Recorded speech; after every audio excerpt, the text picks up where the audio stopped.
Hello mga kasari! Welcome sa aking YouTube channel. Ako po si Lizelle Domdom, ang yung tinderang taga Batangas. Ayan, for today's video ay i-share ko sa inyo kasi maraming nagtatanong kung ano daw yung magandang pang sari-sari store na ref. Yung ref na pwede pang sari-sari store. So ayan, i-share ko sa inyo. Speaking, nandito na tayo sa harapan ng ref natin. So yan, i-share ko sa inyo kung bakit maganda ito. So nabili ko siya noong July 30, 2022. Nagkakahalaga siya dati ng 21,500 pesos. Tapos yung delivery fee niya, 500 pesos. So hindi ko na alam kung magkano yung updated price nito. Kaya check nyo na lang doon sa mga malalapit na mga appliance center sa lugar ninyo. Ito mga kasari yung nabili kong ref. Ayan. 10 years warranty inverter compressor. Tapos Kondura negosyo inverter.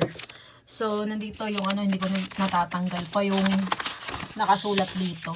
Dito ko tinape yung aking kasi pag tinape mo dito sa mismong ganito, baka masira, kakalawangin o yung magkakapekas yung ating ref.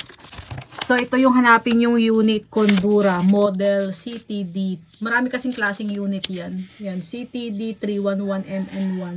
2-door, direct cooling. So yan yung energy consumption niya. Hindi ako marunong magbasa niyan, kaya pakita ko lang sa inyo. Kasi ako nagtatanong lang ako doon sa ahente kung ano yung mga ganyan. Ayan energy consumption times energy cost is equal to cost of operation. Ano ba yan? So yan, para magka-idea kayo, yan yung aking brand na Kondura 2-door. 21,500. Kondura, pang negosyo talaga, inverter siya. Ito yung bilhin nyo. Napakatipid sa kuryente. Alam nyo dati ang binabayaran ko sa kuryente, 1,800. Ang ref ko, ang liit-liit. Matangkad pa ako, 1-door lang siya, 1.8. Kasi hindi siya inverter, tapos yung washing machine ko dati, yung hindi rin inverter. So, pinalitan ko na yung mga hindi ko inverter. Ngayon, ang bill namin, 1,009 pesos. Ito, hindi siya inverter, kaya bihira ako na rin lang siyang buksan. Advice ko sa inyo, huwag kayong bibili sa mga online. Pero okay din naman sa mga Lazada. Kasi may nakita ako, bumili siya ng chest freezer sa Lazada. Doon talaga siya bumili sa mismong store. Legit naman yun pagka ganun. Kaso nga lang, di mo makikita yung actual na itsura ng iyong bibilhin. So, yung dumating sa kanyang chest freezer ay may yupi na doon sa parting baba ng kanyang chest freezer. So, yun ang mahirap doon. Hindi mo agad siya marereklamo. Abala pa para mag-return noon. So, mas maganda kung bibili ka kahit anong appliances. Doon sa nagtatanong sa akin, yung printer daw sa ako nabili, dito rin lang sa Batangas. Yung piso wifi, saan ko daw nabili, dito rin lang sa Batangas. Kasi kung bibili ka ng mga gamit na mga ganun, kailangan doon ka rin lang sa malapit. Huwag kang magtatry sa malayo pa bumili. Ito kasi mga kasari, hindi ko alam kung ano yung size niya. Ako kasi wala pang 5.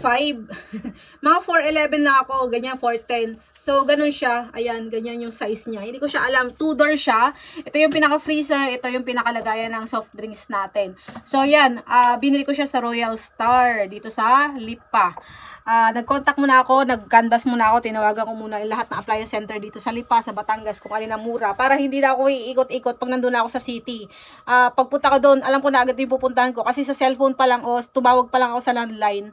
Nakapag-canvas na ako. Ayan, nag-defrost ako at ito na siya ngayon. Ayan na yung mga yellow. Ito yung niya, dito ko nilalagay yung mga frosty, yung mga ice pop. Yan, ko nilalagay. Tapos nung nakaraan, dito yung mga frozen foods ko. So, 3 layer siya. Napakalaki ng space niya dito. Pwede siyang 2 layer ang paglagay mo ng yellow. Madalas 2 layer ang nilalagay ko dito. Kaso dito, hindi ko na nalalagyan kasi nadudulas. Nalalaglag. Kaya hanggang doon lang sa dulo. So, dito naman mahirap ang 2 layer ng yellow kasi ang yellow, pag nabuo, nag-expand. So, naiipit siya. Ganun din dito sa taas, naiipit din. So, isa-isang layer lang. So, ganyan yung sa taas niya. Marami siyang space na malalagay. Ilang yellow yan? 2, 4, 6, 12 dito. 6 dito, 6 doon, 12. Ganun din yun doon kasi magka-size lang naman yan. Yan. 12, 12, tapos 12. Ganun. So, madami kang yellow na mailalagay dyan. Tapos, dito naman tayo sa baba mga kasari para malaman niyo na pang negosyo talaga to o pang sari-sari store. Dito mo malalaman na pang negosyo siya. Wait lang, masikip ako din. Ang balakang ko iniga siya. Kasi dito mga kasari, ayan meron sadya siyang lagayan, slot para doon sa mga soft drinks na malalaki. Tapos, eto naka-elevate siya ng konti, naka-slant siya. Para pag nilagyan mo siya ng soft drinks, hindi siya higang-higa. Ayan. naka-slant siya, naka-elevate banda dito.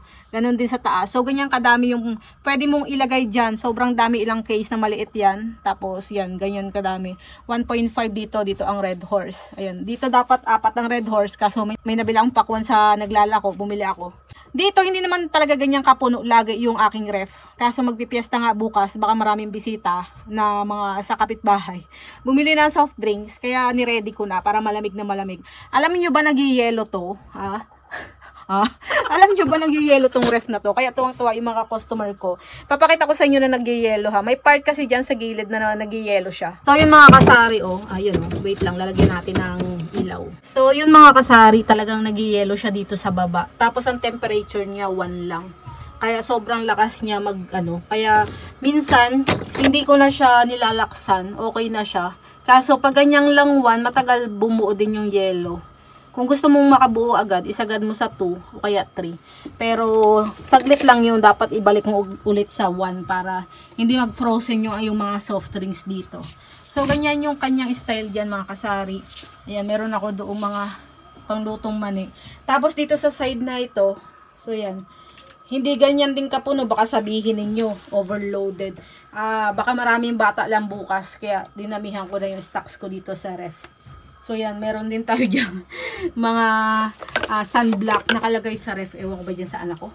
Ayan, tapos yan, mga juices, tapos yung mga pet bottle natin. So yan talaga, maganda talaga siya mga kasari. Kaya kung ako sa inyo, ito na lang, inverter pa siya. So yan lang guys sa video ito. Ayan, nakikita si Jungkook. So yan lang guys sa video ito. Sana nagka-idea kayo kung ano yung magandang ref. Kasi iba't iba yan, merong yung ref na transparent, pwede din yon. May freezer na upright, pwede din yon. So, para doon, sa lagi nagtatanong, lagi na lang may nagpo-post, ano ba talaga ang maganda na brand para doon sa sari-sari store. So, yun nga, kadalasan, Condura yung inaano nila. Ito, sinearch ko rin to. Lahat ng mga gamit na binibili ko, sinesearch ko muna. Nagtitingin muna ako ng review. Nagtatali muna ako kung alin yung maraming puntos, kung sinong bumoto sa Condura, sa ganitong brand. So, ito yung maraming may gusto, marami na nakabili nito. Kaso meron ngang time lang na yung labas ng batch na ganito, kunyari ganitong batch, naglabas sila ng ganitong item. Yung batch na yun sirain. Ang dami nagreklamong mga nagpo-post na nasira agad yung Condura nila. Kaya yung tinanong ko doon sa aking binilhan nito ng seller, baka yung batch na yun kasama ito. So hindi naman daw. Kaso yun nga, may warranty naman ito, kaya okay lang. Pero ngayon tapos na yung warranty niya kasi ilang taon na, 'di ba? Pero okay na okay siya, hindi pa to nakatikim ng maintenance, hindi pa to nakatikim ng repair. Talagang as is pa siya. So, yan lang guys. Salamat sa inyong panunood. Sa hindi pa nakasubscribe, please subscribe sa aking YouTube channel, Lizelle Domdom. Salamat mga kasari. Bye-bye. Happy selling. God bless. Kasi kung bibili ka ng mga gamit na mga ganun, kailangan dun ka rin lang sa malapit. Huwag kang magta-try sa malayo pa bumili. Kasi ako dati, ang sa isip ko, doon ako bibili sa Maynila, sa Gilmore, sa Raon. Kaso yung after sale support o yung nangyari nasiraan, yung warranty, mahirap. Ayan, kaya kailangan doon lang sa malapit. Kaunti lang naman yung diferensya yun kung magmura man doon sa ibang lugar. Kaunti lang, kung nagka-problema, parang ganun din yung magiging gastos mo kasi mamamasahe ka pa sa malayo.